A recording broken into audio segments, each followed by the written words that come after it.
अबू बकर के लिए भी रहमत है, मेरे आका फारूक आजम के लिए भी रहमत है, मेरे आका उस्मान गनी के लिए भी रहमत है, मेरे आका मौला अली के लिए भी रहमत है, मेरे आका हजरत जुबैर के लिए भी रहमत है, मेरे आका हजरत अनस के लिए भी रहमत है, और करीब होकर समझिए मेरे आका गौसे आजम के लिए भी रहमत है, मेरे आका इमाम आजम के लिए भी रहमत है, मेरे आका साबिर पाक के लिए भी रहमत है, मेरे आका अलाउद्दीन के लिए भी रहमत है, मेरे आका हुजूर गौसे आजम से लेकर वो जितने भी वली हैं आका सब के लिए रहमत है। पता ये चलता है मेरे आका इस दुनिया में आए हैं तो मेरे दोस्तों उनका आने का निराला अंदाज है, क्योंकि दुनिया में नबी और भी आए हैं। देखिए 1,24,000 कमोबेश पैगंबर नबी, सुभान अल्लाह सुभान अल्लाह। सही तादाद कोई नहीं जानता है, अल्लाह जाने या अल्लाह की अता से उसका रसूल जाने, बाकी सही तादाद कोई नहीं जानता है।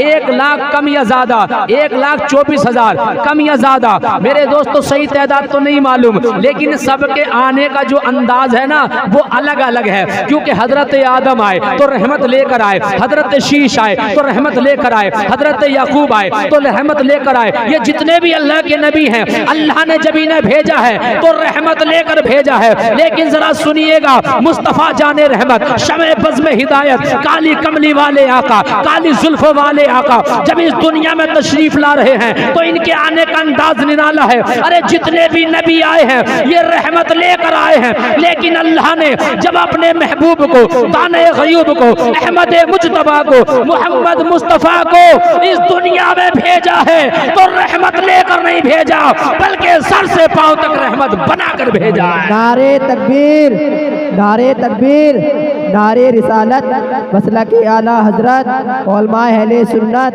नारे तकबीर, नारे रिसालत।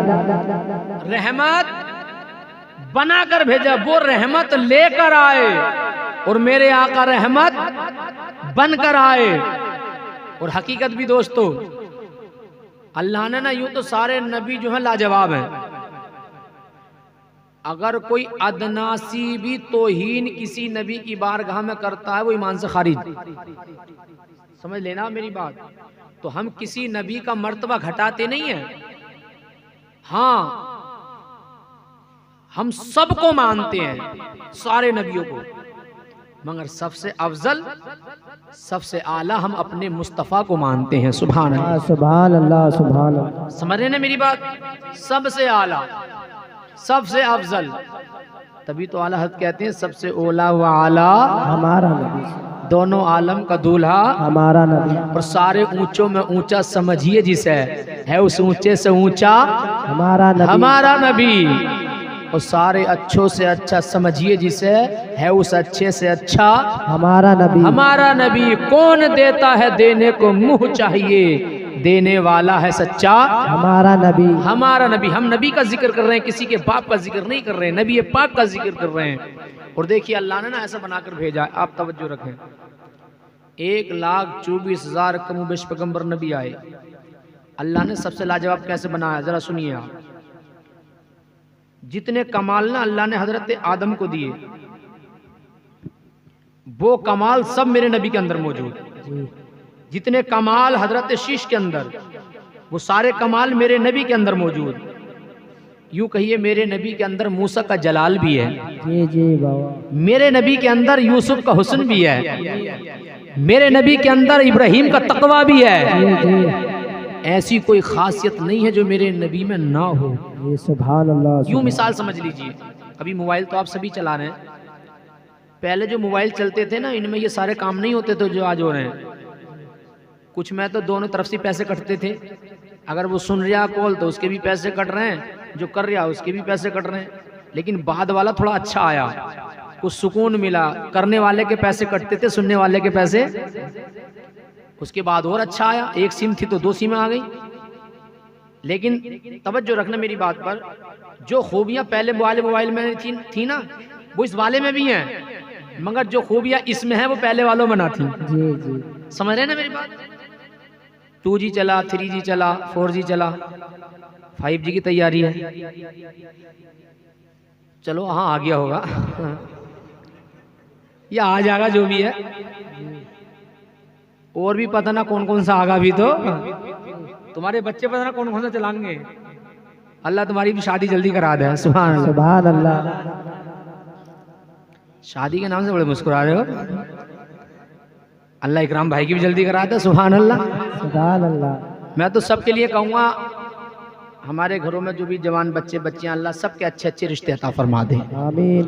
और जिनके रिश्ते लग चुके हैं, अल्लाह ताला गैब से शादियों के इंतजामात अता फरमा दे। आमीन। तो मैं अर्ज कर रहा था, जो बाद में आया ना वो पहले वाले से अच्छा आया, लाजवाब आया, बेमिसाल आया। मेरे दोस्तों, जो खूबियां आज वाले मोबाइलों में वो पहले वालों में नहीं है, लेकिन जो पहले वालों में थी वो सारी बातें इसमें हैं। तवज्जो रखे तो बाद में जो भी आता ना लाजवाब आता है, बेमिसाल आता है।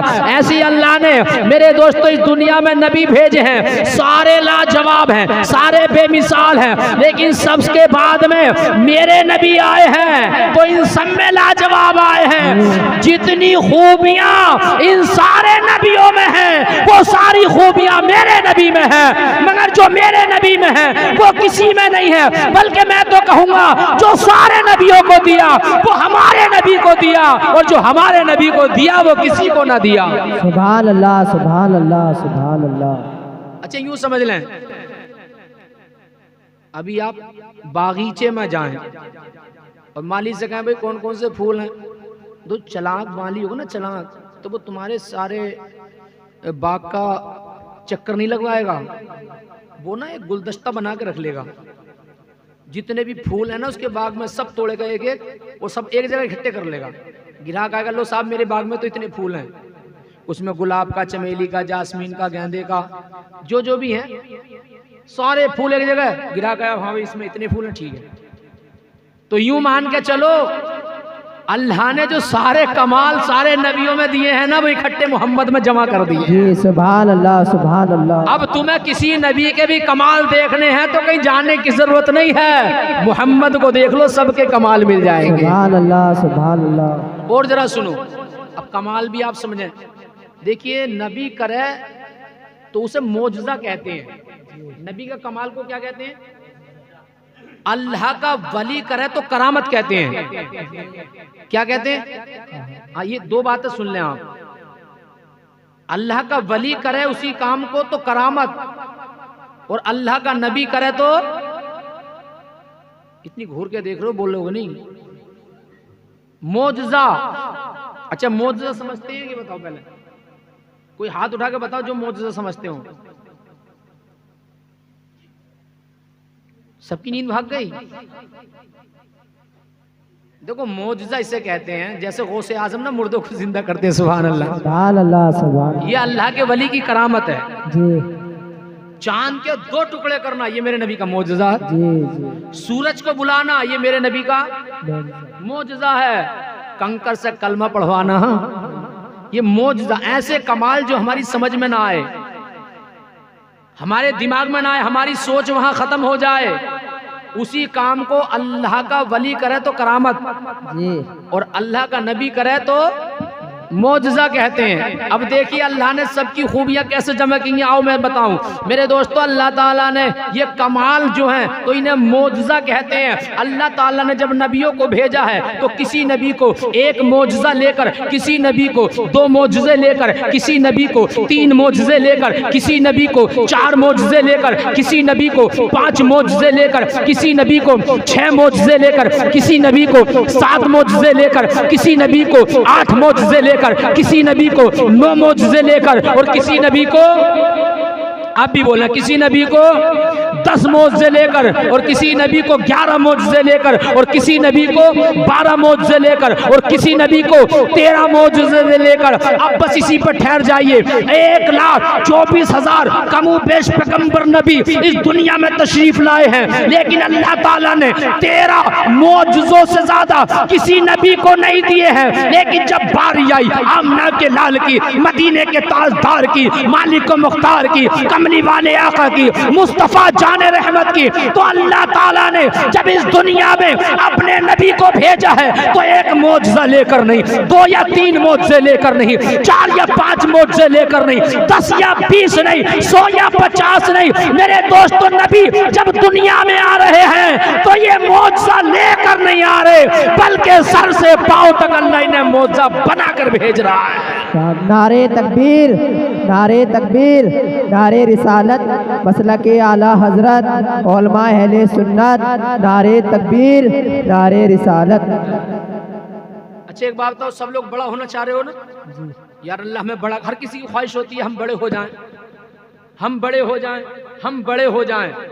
हजरत शेख सादी रहमतुल्लाह अलैह फरमाते हैं, गौर से सुनना अगर बड़े होना चाह रहे हो तो, कोई चाहता मैं बड़ा हो जाऊं, और ये शेख सादी रहमतुल्लाह अलैह जो है ना पाए के बुजुर्ग हैं, सुभान अल्लाह, सुभान अल्लाह। एक जबरदस्त तालीम दीन भी हैं और एक जबरदस्त अल्लाह के वली भी हैं, सुभान अल्लाह, सुभान अल्लाह। इनकी 2 किताबें हैं जो कि दरस निज़ामी में पढ़ाई जाती हैं। मेरे दोस्तों उसमें इन्होंने लिखा है, अगर कोई बंदा चाहता है मैं बड़ा हो जाऊं, मेरी बढ़ाई हो जाए, मेरे दोस्तों लिखते हैं अगर तुम बड़ा होना चाह रहे हो तो बड़ों का जिक्र करना शुरू कर दो, अल्लाह ताला तुम्हारी अज़मतें बढ़ा देगा। सुभान अल्लाह, सुभान अल्लाह, सुभान अल्लाह। को बढ़ा देगा। और फिर कहते हैं अगर कोई जिक्र नहीं कर सकता बड़ों का तो बड़ों का जिक्र सुनना शुरू कर दो, जो सुनता रहेगा अल्लाह उन जिक्र के सुनने वालों की बरकत से उसे बड़ा बना देगा। सुभान अल्लाह, सुभान मुझे अल्लाह। बताओ इस दुनिया में मेरे नबी से बड़ा कौन है कोई मेरे नबी से बड़ा? अच्छा कुछ लोग ना किसी की मोहब्बत में बड़े आशिक हो जाते हैं, माँ बाप को भी छोड़ देते हैं, घर बार को भी छोड़ देते हैं, लेकिन क्यों छोड़ देते हैं? बोले हसीन को, बहुत हसीन है मेरा महबूब, बहुत हसीन है वो जिससे मैं प्यार करता हूँ। तो मैं तो कहता हूँ यार दोस्त ईमानदारी से बताओ, मेरे नबी से ज्यादा कोई हसीन है? मेरे नबी से ज्यादा कोई जमील है? मेरे नबी से ज्यादा कोई प्यारा है? तो यार अगर किसी को हसीन देख के मोहब्बत करनी है ना तो मेरे नबी से करे, किसी को जमील देख के मोहब्बत करनी है तो मेरे नबी से करे, क्योंकि मेरे नबी से अच्छा हसीन कोई है ही नहीं। बल्कि एक सहाबी है जिनका नाम हजरत हस्सान है, जो मेरे नबी की बारगाह में मेरे दोस्तों अक्सर नात पढ़ते थे, मेरे नबी सुनते हैं। तो एक मर्तबा हजरत हस्सान मेरे नबी के चेहरे को देखते हैं और फरमाते हैं, ए आका मुझे ऐसा लगता है अल्लाह ने जब आपको बनाया है तो अल्लाह ने ऐसा लगता है कि आपकी मर्जी का बनाया है। और हकीकत भी यही है, बल्कि जिब्रील अमी जो सिदरा के मकी हैं वो कहते हैं, आला हजरत लिखते हैं, यही बोले सिदरा वाले जमाने जहां के थाले सभी मैंने छान डाले, तेरे पाए का न पाया, तुझे यक ने यक बनाया, कोई तुझसा नजर न आया। सुभान अल्लाह, सुभान अल्लाह। मेरे दोस्तों जिस कौम में एक रहबर नहीं होता है, ये चलो वो तो बड़ी बात है, तुम अपने घर की समझो, जिस घर में कोई बड़ा नहीं होता है ना उस घर के बच्चे बिगड़ जाते हैं। जी जी। जिस घर की सरपरस्ती में माँ बाप नहीं होते हैं ना वो बच्चे मेरे दोस्तों अपनी मर्जी चलाने लगते हैं, घर का माहौल खराब हो जाता है। वैसे ही मेरे नबी सल्लल्लाहु अलैहि वसल्लम आए 500 साल के बाद, और हर नबी अपनी कौम के लिए एक रहबर होता है। और जिस कौम में भी मेरे दोस्तों नबी आते हैं तो उस वक्त में मौजूदा जितने इंसान होते हैं, अल्लाह के फजल से जो नबी होता है सबसे ज्यादा हसीन होता है। सुभान अल्लाह, सुभान अल्लाह। उस वक्त के इंसानों में सबसे ज्यादा अफसल नबी होता है। अब मेरे नबी के आने तक ना माहौल दुनिया का बड़ा खराब हो गया था, क्योंकि अब इन्हें समझाने वाला कोई नबी नहीं था। अच्छा पहले एक बात बताऊं, पहले नबी आते थे लोगों को समझाने के लिए, लोग मेरे दोस्तों समझते थे, अच्छे रास्ते पे आ जाते थे। अब कोई नबी नहीं आएगा मेरे नबी के बाद, अल्लाह ने नबुव्वत का दरवाजा बंद कर दिया, अब नबी नहीं आएगा। अब आप कहेंगे फिर मौलाना हमें समझाएगा कौन? तो मेरे दोस्तों अल्लाह के नबी फरमाते हैं, ये जो उलमा इकराम है ना ये मेरे वारिस हैं, जी जी। ये समझाएंगे। तो तुम्हें समझना पड़ेगा दोस्तों। तो थोड़ी बात आप समझे जो मैं कुछ कहना चाह रहा हूं। 500 साल का अरसा लोग ना बिगड़ गए थे, ऐसे हालात थे कि काबे का तवाफ नंगे होकर करते थे। हालात इतने खराब हो गए थे कि बाप की कोई इज्जत न होती थी, माँ का कोई एहतराम नहीं होता था। हालात इतने बिगड़ गए थे मेरे दोस्तों, आज जिस तरीके से मर्द कमाते हैं औरतें खाती हैं, मेरे नबी के आने से पहले औरतें कमाती थी, मर्द खाते थे। और हालात यहां ही नहीं थे, अगर किसी के शोहर का इंतकाल हो गया तो अब उसकी बीवी को मनहूस जाना जाता था। एक तरीका ये होता उसके शोहर को चिता पे जलाया जाता था। उसकी बीवी को यह सजा मिलती थी कि उसकी बीवी को जिंदा उसके साथ चिता पे जलाया जाता था। और फिर बाद में कुछ रिवाज ये भी हुआ, जलाया तो नहीं जाता था, उसे एक सजा दी जाती थी। जैसे हमारी इद्दत करती है ना आज हमारी बहन, जब कोई भाई का इंतकाल हो जाता है तो 4 महीने 10 दिन की औरत इद्दत करती है। उस वक्त में ना वो लोग उसे इद्दत समझते हैं या जो भी समझते हो, एक तंग कोठरी में उस औरत को कैद कर देते थे जिसका शोहर मर जाता था 1 साल तक के लिए। कितने साल? 1 साल। ये मेरे नबी के आने के पहले की बात है जो बता रहा हूँ, तवज्जो रखें आप। और वो कोठरी कैसी होती थी, न सही से उसमें लेटा जा सकता था और न सही से खड़ा हुआ जा सकता था। 1 साल तक अपना सारा खाना पीना, रहना सहना, हगना मुतना सब उसी में। या तो वो मर जाती थी, अभी इसी पर उसकी हद नहीं थी, या तो मर जाती थी, और अगर जिंदा बच जाती थी तो मालूम है उससे कहा जाता, एक जानवर को बुलाया जाता और फिर कहा जाता अपने बदन को इसके बदन से रगड़, टच कर। मेरे दोस्तों, औरत ये करने पे मजबूर हो जाती और फिर क्या करते, उस औरत को जानवर पे बैठाते और उसके दामन में ऊंट की मैंगनी डालते। सारे शहर का चक्कर लगवाया जाता, वो ऊंट की मैंगनियां फेंकती हुई जाती। ये इस बात का ऐलान होता था कि ये वो मनहूस औरत है जिसका शोहर मर गया है। मेरे दोस्तों, यहां तक ही नहीं, अगर किसी घर में लड़की पैदा हो जाती थी तो उस घर को भी मनहूस जानते थे। और वो औरत जो लड़की जनती थी, जिस घर में लड़की पैदा होती थी, उस औरत की कोई वैल्यू ना होती थी, कोई मकाम नहीं होता था। जब बाप को पता चलता था कि मेरे घर में बेटी पैदा हुई है, वो जालिम आता और अपनी बेटी का गला दबा देता, मार देता। दूसरा तरीका यह था, गड्ढा खोदता, बेटी को जिंदा गड्ढे में दबा देता था। और तीसरा तरीका यह होता था, पहले कुएं थे, बाप जाता बेटी को लेकर जिंदा बेटी को कुएं में डाल देता था। इतना बुरा समझते थे बेटियों को।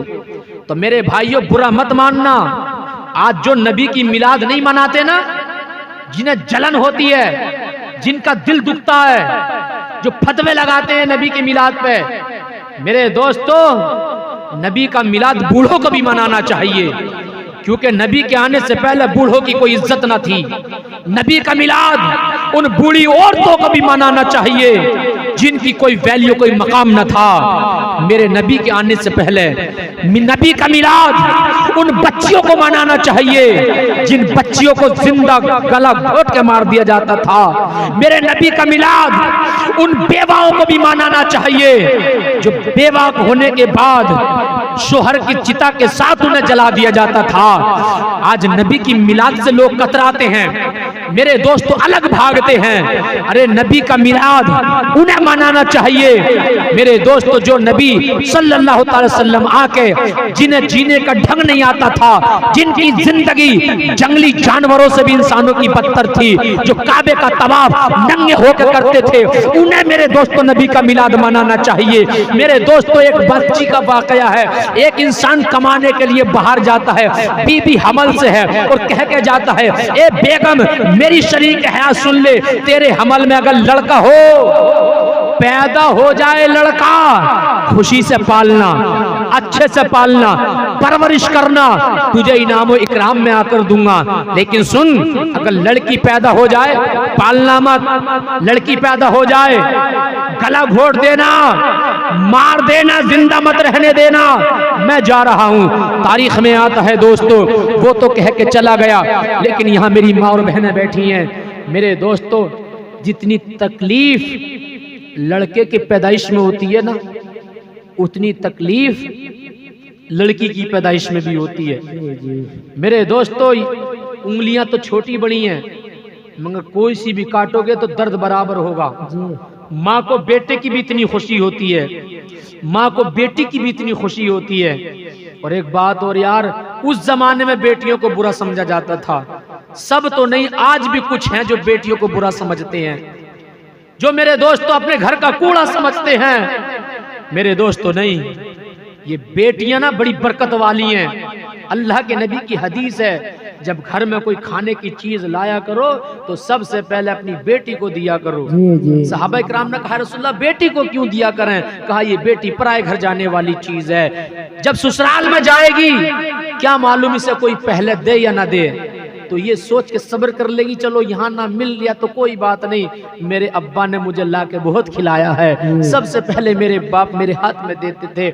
मेरे दोस्त एक बात ये भी है, देखो बुरा मत मानना मेरे दोस्त, जितना प्यार ना हमसे हमारी बेटी करती है उस मुकाबले में इतना प्यार बेटे नहीं करते हैं। अल्लाह ने तुम्हें बेटी भी दी है, अल्लाह ने तुम्हें बेटे भी दिए हैं, आजमा लेना बेटी की मोहब्बत को। मेरे दोस्त रात में पानी मांगोगे, एक आवाज में बेटी पानी मेरे दोस्त पिलाने के लिए आ जाएगी।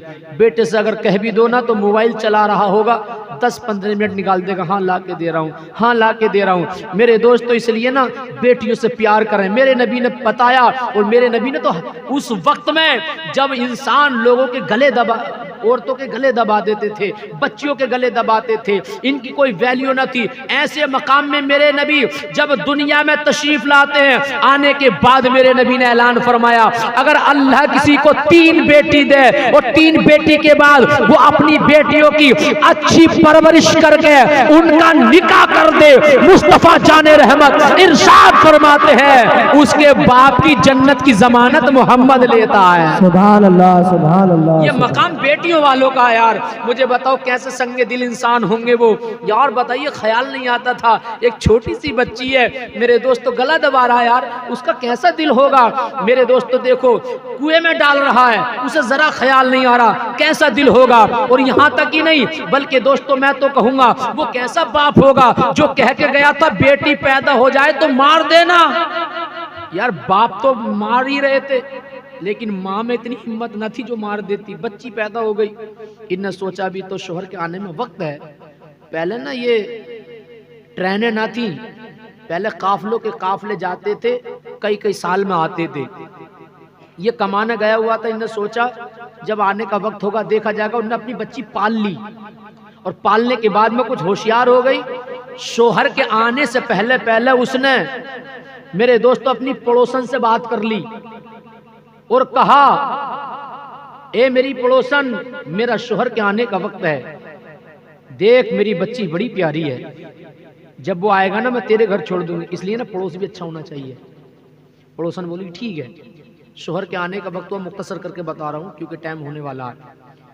मेरे दोस्तों जैसी शोहर आया, अब थोड़ी देर बैठ जाओ बेटे, 5 मिनट बैठ जाओ। जब शोहर आया तो मेरे दोस्त हुआ ये, बच्ची ने ट्रांसफर कर दी पड़ोसन के घर, लेकिन वो कभी कभी ना घर में आती थी और कह दिया था ये मत बताना कि इनकी बेटी है। लेकिन दोस्तों जब आती थी ना तो उसे बड़ी अच्छी लगती थी। एक दिन कहने लगा अपनी बीवी से, ये बच्ची बड़ी अच्छी है, ये जब बोलती है ना इसका बोलना बड़ा अच्छा लगता है, बड़ा प्यारा लगता है। बीवी ने सोचा मोहब्बत आ गई इसके दिल में। होते होते ना एक दिन कहने लगा एक काम करो, इस बच्ची को गोद ले लो। बीवी ने सोचा अब काम बन गया, अल्लाह का शुक्र है, बेटी से प्यार करने लगा। उसने कहा मेरे सरताज एक बात बता दूं, मैंने एक राज छुपाया है। कहा बताओ क्या छुपाया है? कहा छुपाया ये है, ये जो बेटी तुम गोद लेने कह रहे हो ना, ये बेटी अपने पड़ोसी की नहीं है, गोद लेने की क्या जरूरत है, ये बेटी तो खुद तुम्हारी बेटी है। सुभान अल्लाह। तुमने कहा था ना कि अगर बेटी पैदा हो तो मार देना। सुनो मेरे सरताज, मैंने मारी नहीं बल्कि पाल ली। सुभान अल्लाह। यार माँ का दिल है, कैसे मार देती माँ? कह दिया, साफ दिल थी माँ ने जब कहा ना कि तुम्हारी बेटी है, क्या जरूरत है गोद लेने की। अभी तक तो मसला ठीक था, जब इतना सुना ना कि तुम्हारी बेटी है, बस चेहरे का रंग बदल गया और कहा तूने मुझे धोखा दिया है, अब मुआशरे में मेरी कितनी बेइज्जती होगी, लोग मुझे बेटी का बाप कहेंगे, अब इसकी खैर नहीं। मेरे दोस्तों यहाँ तक क्या बीबी कह के भी पछता रही है। मेरे दोस्तों उसने एक फावड़ा लिया और अपनी बेटी को लिया, कहा चल बेटी जंगल में। मेरे दोस्तों तारीख में आता है, एक कांधे पे बेटी को बैठाया, एक कांधे पे फावड़ा लिया, जंगल में निकल गया। निकलने के बाद धूप शिद्दत की पड़ रही थी, इसने फावड़े से गड्ढा खोदना शुरू कर दिया। लेकिन बेटी कहती है अब्बा जान इतनी दोपहरी में इतनी धूप में ये गड्ढा क्यों खोद रहे हो, चलो शाम के वक्त खोद लेना, आपको गर्मी लग रही है, चलो माँ इंतजार कर रही होगी। लेकिन दोस्तों नहीं, बाप ने कोई जवाब न दिया। बाप गड्ढा खोदता रहा तो सोचा अब्बा जान मानेंगे नहीं। मेरे दोस्तों बाप की पेशानी पे जो पसीना आ रहा था ना, बेटी मेरे दोस्तों अपने हाथों से पोंछ रही थी। ए अब्बा जान तुम्हें पसीना आ रहा है, चलो अब्बा जान घर को चल रहे हैं। लेकिन मेरे दोस्तों अब्बा ना माना, गड्ढा खोदता रहा। तो बेटी भी कहने लगी अब्बा अगर इतने जरूरी ये गड्ढा है तो चलो तुम फावड़े से खोदो, मैं हाथ से मिट्टी निकालती हूँ। मेरे दोस्तों बेटी हाथ से मिट्टी निकाल रही है, लेकिन उस बेटी को क्या मालूम ये गड्ढा किसी और के लिए नहीं खुद रहा, ये गड्ढा खुद उसी के लिए खुद रहा है। लेकिन नन्हे नन्हे हाथों से मेरे दोस्तों ये बेटी गड्ढे का मिट्टी निकालती जाती थी, अपनी जुबान से अब्बा अब्बा कहती थी। लेकिन मेरे दोस्तों इस इंसान के सीने में दिल नहीं, पत्थर हो चुका था, पिघल ही नहीं रहा था। मेरे दोस्तों एक नजर भी बेटी की तरफ ना देखा। तारीख में आता का बेटी जरा इस गड्ढे में झांक कर तो देख। जैसे ही बेटी ने झांक कर देखा उसे धक्का दिया, और धक्का देने के बाद में मेरे दोस्तों मिट्टी डालना शुरू कर दिया। जैसे ही मिट्टी डालना शुरू किया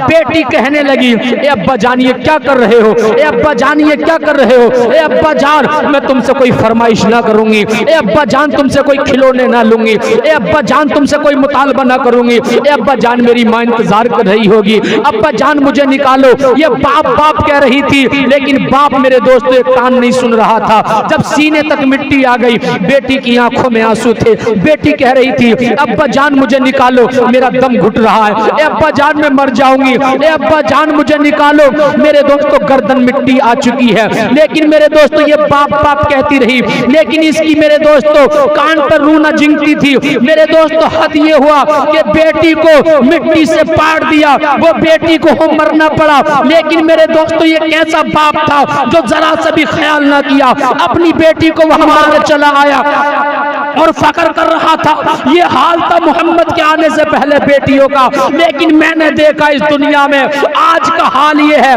अरे मारना तो दूर की बात में है। आज जब बेटी एक बाप के सीने पे बचपने में खेलती है तो बाप के सीने पर ठंडक पड़ जाती है, बाप को सुकून मिलता है। अल्हम्दुलिल्लाह ये मेरे दोस्तों बाप कई बाहर को जाता है, अपने अब्बा को याद करती रहती है, कई कई बार अपने अब्बा को याद करती है। अब्बा घर में आते हैं सीने पर चढ़ के खेलने लगती है। आज इतना प्यार बाप करता है, क्यों कर रहा है? ये बेटियां क्यों कर रही हैं? अरे यहाँ तक ही नहीं, एक वो वक्त था कुएं में ढकेला जा रहा था, गलों में दबाया जा रहा था। उन बापों को दोस्तों जरा सा भी ख्याल नहीं आता था, लेकिन आज मैंने देखा है, अरे गड्ढे में दबाना तो दूर की बात, कुएं में डालना तो दूर की बात। जब बेटी का रिश्ता हो जाता है उसी दिन बाप की आंखों में आंसू आ जाते हैं, माँ भी रोने लगती है। और जिस दिन बेटी घर से विदा होती है, रुखसती का वक्त होता है, भाई अलग कमरे में रोता है, बहन अलग कमरे में रोती है, माँ अलग कमरे में रोती है, बाप अलग कमरे में रोता है। मुझे बताओ, अरे बेटी मर नहीं रही, दूसरे घर जा रही है तो माँ की आंखों में आंसू, बहन की आंखों में आंसू, भाई अलग कमरे में रोता है। इतनी मोहब्बत किसने डाली हमारे सीने में? किसी और ने नहीं डाली, बल्कि मदीने के ताजदार अहमद मुख्तार, नबियों के सरदार कमली वाले आका ने आके ऐलान कर दिया, तुम बेटियों की शादी कर दो, जन्नत की जमानत मोहम्मद ले लेगा। नारे तकबीर, नारे तकबीर, नारे रिसालत, नारे रिसालत, मसला के आला हजरत उलमा अहले सुन्नत, नारे तकबीर, नारे रिसालत। सुभान अल्लाह, सुभान अल्लाह। इसलिए दोस्तों ना बेटियों को कोई जहमत ना समझे। और एक बात कह के मैं गुजर रहा हूँ, हमने देखा है जब हमारे घर पे ना मेरे दोस्तों बहन आती है तो मेरे दोस्तों हमारे घर के जो बच्चे होते हैं, बुरा मत मानना, देखो घर का कुछ माहौल होता है, अगर बच्चों की खाला आती है तो ना सब बड़े खुश होते हैं। और जिस हंसने की बात नहीं कह रहा मैं, कुछ घरों का माहौल है ये। और जहां बच्चों की बुआ आई सबके चेहरों पे 12 बज जाते हैं। यार बताओ, उसके भैया का घर नहीं आएगी नहीं वो अपने भैया के घर? कुछ बहनें ना अपने भैया के घरों से आंसू बहाती हुई जाती हैं, रोती हुई जाती हैं, आती हैं उम्मीदें लेके। मेरे दोस्तों इन बहनों का दिल मत तोड़ो यार। जब कभी आया करे ना, खुशी से आ रही है तो खुशी से विदा कर, ऐसा नहीं जब खाला आ रही है तभी गोश्त मुर्गा सब बन रहे हैं, बहन आ रही है तो पकाने का भी कोई इंतजाम नहीं हो रहा। नहीं मेरे दोस्त, तो हमारी जिम्मेदारी है ये, अपने बच्चों को ना खाला से भी प्यार सिखाओ, अपने बच्चों को उनकी बुआओं से भी प्यार सिखाओ। मेरे दोस्तों, बहन ना गुरूर होती है अपने भाई का, ससुराल में कोई कुछ कह देता है ना, जरा सा कह देती है तुम मेरे भैया को नहीं जानती है, मेरा भैया ऐसा, मेरा अब्बा ऐसा। और सुनो, बेटियां सब बर्दाश्त कर लेंगी लेकिन माँ बाप की बुराई बर्दाश्त नहीं करती है, इसलिए यार बेपना प्यार करती हैं बहनें अपने भाइयों से। हजरत साबिर पाक छोड़ के आ गई थी मेरे दोस्तों उनकी बहन साबिर पाक को अपने भाई के पास। क्यों नाज था यार अपने भाई पे, कहा भाई तेरे यहाँ तो लंगर चलता है, मेरे बेटे को भी रख। भाई ने इनकार ही ना किया। यार बहन भाई की मोहब्बत होती कुछ ऐसी है। तो यार जब बहन आया करे ना, प्यार से मिला करो, जब बहन आया करे या बहन के घर जाया करो ना, कमी का एहसास मत होने देना। कुछ घर ऐसे होते हैं बाप का इंतकाल हो गया, बहनें सोचती हैं अब जाने दिल नहीं कर रहा, भाभी कदर करती नहीं, भैया भी ख्याल रखता नहीं। मेरे दोस्तों, मरते दम तक बहन का ख्याल रखो, बल्कि जब माँ का इंतकाल हो जाए और तुम्हारी बड़ी बहन हो, वो माँ के दर्जे में होती है, माँ के दर्जे में, इसलिए उससे भी दुआ कराया करो। मेरे दोस्तों, मेरे नबी देखो कितना प्यार करते बेटी से। जुमला देखें आप, मेरे नबी जब हजरत फातिमा घर जाते हैं ना, हजरत फातिमा खड़ी हो जाती हैं अपने नबी के लिए, और मेरे दोस्तों उसके बाद अपनी जगह बैठने देती हैं। लेकिन इसका उल्टा करो, जब हजरत फातिमा अपने बाबा के घर आती हैं, यार दुनिया की सबसे हसीन औरत है हजरत फातिमा, अपने बाबा के घर नाज से आती हैं, फख्र के साथ। लेकिन यार नबी कौन है? नबियों के सरदार। मालूम है जहां नबी बैठे होते, बेटी आ गई तो खड़ी हो जाते थे। यार मुझे जब नबी खड़े हो रहे हैं तो खाली नबी नहीं बल्कि नबुव्वत खड़ी हो रही है, रिसालत खड़ी हो रही है, इमामत खड़ी हो रही है, और नबी अपनी बेटी की पेशानी चूमते और अपनी जगह बैठने के लिए देते, इतना प्यार करते।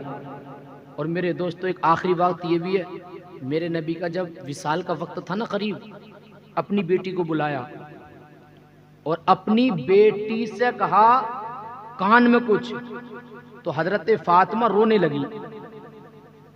नबी ने फिर बुलाया, फिर कान में कुछ कहा तो वो हंसने लगी। हजरत आयशा देख रही थी। देखो बाप बेटी कितनी मोहब्बत होती है। हजरत आयशा ने कहा फातिमा क्या बात थी? मैंने देखा नबी ने कुछ कहा तुम रोने लगी, फिर नबी ने कुछ कहा हंसने लगी, इसकी वजह क्या है? तो हजरत फातिमा ने कहा अब्बा ने मना किया कि जीते जी ये राज मैं जाहिर ना करूं जी। मेरे नबी का जब विसाल हो गया ना, हजरत आयशा ने फिर पूछ लिया ए फातिमा वो राज की क्या बात थी जब तुम हंस रही थी और रो भी रही थी? तो हजरत फातिमा ने तब बताया अम्मी जान वो बात ये थी, मेरे नबी सल्लल्लाहु अलैहि वसल्लम ने कहा है बेटी जो बीमारी में मैं मुब्तला हूँ इसी बीमारी में मेरा इंतकाल हो जाएगा। अच्छा इतनी हमारी माँ और बहनें बैठी हैं, अगर किसी का बाप अपनी बेटी से ये कहे कि बेटी में जो बीमारी चल रही है मुझे, मैं इस बीमारी में इंतकाल हो जाएगा, तो बताओ क्या बेटी ना रोगी? ज़रूर आंखों में आंसू आ जाएंगे। फातिमा भी रोने लगी, लेकिन फिर नबी ने बुला के बेटी गम क्यों करती है? उसके बाद ना जब मैं चला जाऊंगा तो मेरे बाद सबसे पहले कोई और नहीं मिलेगा, तू मुझे मिलेगी। सुभान अल्लाह सुभान अल्लाह सुभान। इसका सीधा सीधा मसला यह है कि अब मेरे बाद तेरा भी इंतकाल हो जाएगा, मेरे घर वालों में तू मुझसे सबसे पहले आके मिलेगी। और मैंने पढ़ा है नबी के विसाल के बाद 6 महीने आप जिंदा रहीं। 6 महीने के बाद हजरत फातिमा का भी विसाल हो गया। बड़ी कम उम्र में हो गया हजरत फातिमा का विसाल। मेरे दोस्तों तकरीबन 13 साल की उम्र थी जब आपका निकाह हुआ और 23-24 साल की आपकी उम्र रही हजरत फातिमा की। लेकिन सारी दुनिया को जो पैगाम दिया ना हजरत फातिमा ने, मेरे दोस्तों वो लाजवाब है, बेमिसाल है। इसलिए दोस्तों जरूरी है आप भी ना अपनी बेटियों को एक हाँ